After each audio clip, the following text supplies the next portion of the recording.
С 2020 года у Беларуси спынілі існаванне больш за 2000 арганізацый грамадзянскай супольнасці. Гэткія звесткі прыводзяць праваабаронцы. Толькі за апошні месяц стала вядома пра новыя выпадкі ліквідацыі. І паводле экспертаў ціск на сектар трывае. Паводле маніторынгу ініцыятывы «Лотренд», гэта грамадскія арганізацыі, аб'яднанні, фонды, прафсаюзы, палітычныя партыі ды іншыя структуры. Больш за палову з іх былі зліквідаваныя прымусова, астатнія пастанавілі закрыцца самастойна. Толькі сёлета ў сакавіку стала вядома пра ліквідацыю яшчэ некалькіх арганізацый, сярод іх фонд дапамогі цяжкахворым дзецям «Кіндер Віта». Яго прадстаўнікі заяўляюцца не толькі пра закрыццё, але і пагрозы крымінальных справаў. У нашай студыі Святлана Галаўнёва, юрыстка, праваабаронцы цэнтр «Вясна». Вітаем вас. Вітаем. Хацелася абмеркаваць гэтыя тэмы з вамі і перадусім вось гэтую гісторыю з блытанінай у спісах вызваленых палітвязняў. Пра што сведчыць гэтая сітуацыя з Махначом і Навалажылавым? Гэта недакладнасці ў складанні спісаў або, магчыма, было, што адмыслова, каб нашкодзіць, вось была такая гісторыя зробленая. Ну, мы не ведаем дакладна, але хутчэй за ўсё гэта проста блытаніна на тым ці іншым этапе адбылася, бо аднолькавыя прозвішчы, але розныя імёны. І гэта усе гэтыя працэсы, яны такія праходзяць праз шматрук гэтыя спісы, і пакуль да нас трапляюць і да розных ініцыятыў, то так, хутчэй за ўсё, гэта проста была блытаніна ці ўжо на этапе атрымання інфармацыі, ці на этапе, магчыма, таксама перадачы інфармацыі пра то, каго прапанавалі да вызвалення. Безумоўна, мы цешымся вызваленню кожнага палітвязня, але які лёс будзе з гэтымі людзьмі, якія ўсё ж такі засталіся за кратамі, а меліся выйсці? Што робіць, можа быць, праваабаронцы? Мы спадзяемся, што яны, як і ўсе іншыя палітвязні, будуць у хуткім часе таксама вольныя.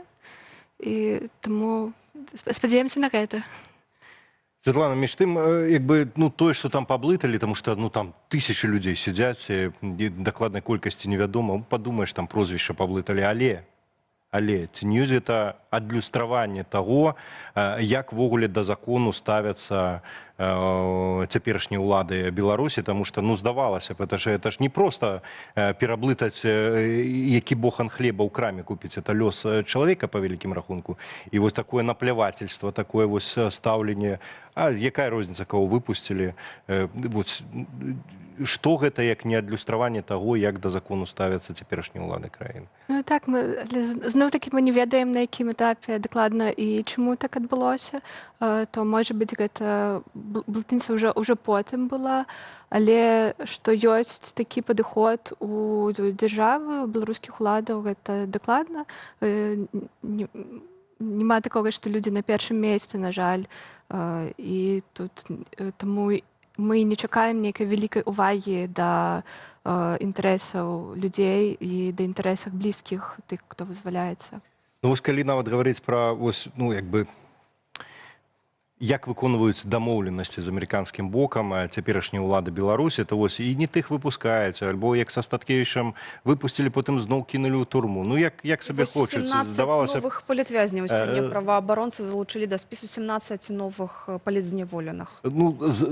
Акрамя ж гэтага, ёсць жа звесткі пра тое, што людзі, нават которые выходзяць у Беларусі. Здавалася б, вялікая перамога, што людзям дазволілі застацца ў Беларусі. Аднак даходзяць звесткі пра тое, што і там не ўсё добра з правамі, там і з дакументамі ў людзей праблемы, і немагчыма... Банкаўскі рахунак адкрыць, і нейкія прэвентыўныя затрыманні. Ці фіксуюць праваабаронцы вось гэта, і як гэта ацэньвае праваабарончая супольнасць? Як што?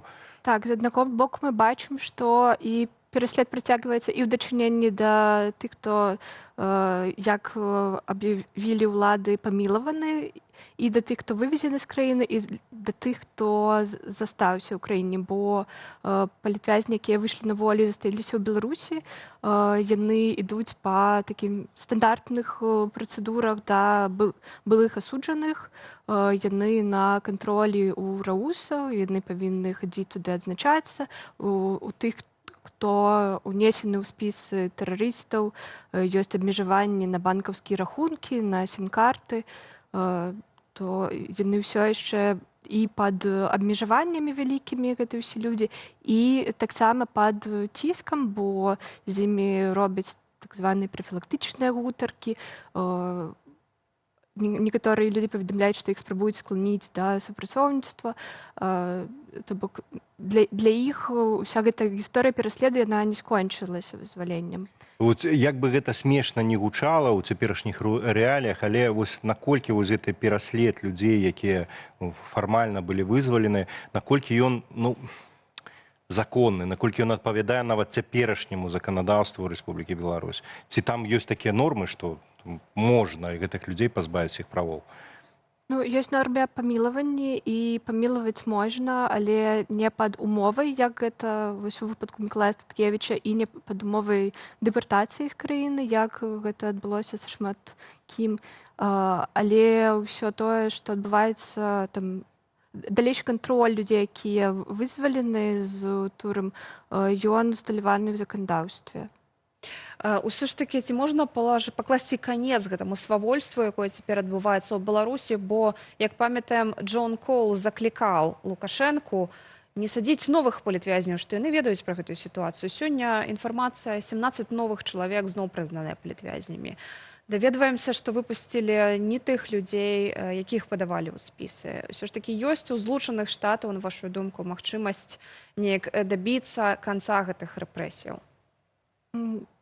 Думаю, што ёсць магчымасць, прынамсі, панізіць іх узровень, то бок не набіраць новых палітвязняў, бо за месяц мы прызналі 40, больш за 40 людзей, і вось апошняя заява — это 17 новых чалавек, так. Вы даносіце гэтую інфармацыю? Так, і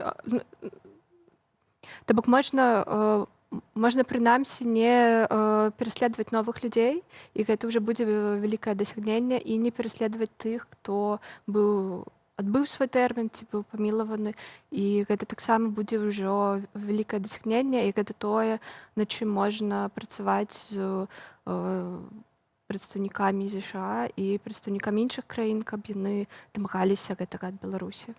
Святлана, а ці вядзецца маніторынг па парушэнні інша кшталту правоў чалавека, таму што мы ведаем, што не толькі сітуацыя цяжкая з палітвязнямі і з вызваленымі, тых, хто затрыманы, і з выгнанымі з краінай.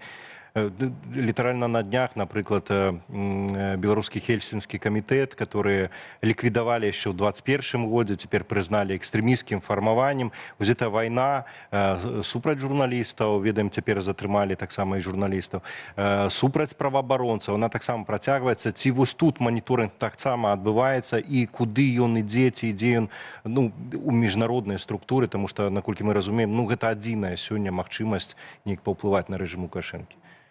Так, беларускія праваабаронцы манітораць сітуацыю аб нарушэнні розных правоў і свабод у краіне, і у тым ліку вялікая ўвага да антыэкстрэмісцкага і антытэрарыстычнага заканадаўства і мер, якія яна дазваляе рабіць дзяржаве. І гэтым займаецца не толькі вясна, а шмат іншых праваабарончых арганізацый. І мы ўвесь час даносім гэтую інфармацыю, збіраем яе і аналізуем так. Вашыя калегі, праваабарончы цэнтр «Ло-Тренд» зрабіў маніторынг стану грамадскіх арганізацый у Беларусі і паведамілі пра 2020 арганізацый, якія закрыліся з 2020 года. То бок татальная зачыстка вось гэтага поля недзяржаўных арганізацыяў адбылася ў Беларусі, і 700, як паведамляюць, нібы закрыліся дабравольна.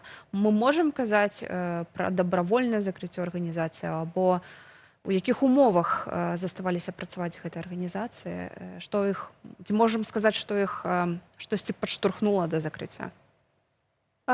Так, калі мы кажам пра арганізацыі грамадскія, якія закрыліся з 2020 года, то заўсёды варта падкрэсліваць, што ёсць арганізацыі, якія былі зачынены па рашэнню ўлад, напрыклад, па рашэнню Верхоўнага суда, як гэта адбылося, напрыклад, з беларускім хельсінскім камітэтам яшчэ ў 2021 годзе, і як адбылося з шматлікімі іншымі арганізацыямі.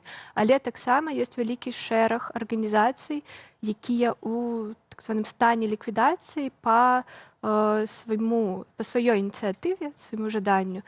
І вельмі часта гэта арганізацыі, якія вымушаны былі так зрабіць, і гэта і прамое ўздзеянне рэпрэсій, затрыманні, обшукаў офісаў, і ўскоснае, паскольку агулам атмасфера ў краіне часта робіць немагчымым далейшую працу некаторых арганізацый. Вось адзін з такіх яскравых прыкладаў, напэўна, фонд Кіндервіта, які дапамагаў анкалагічна хворым дзецям.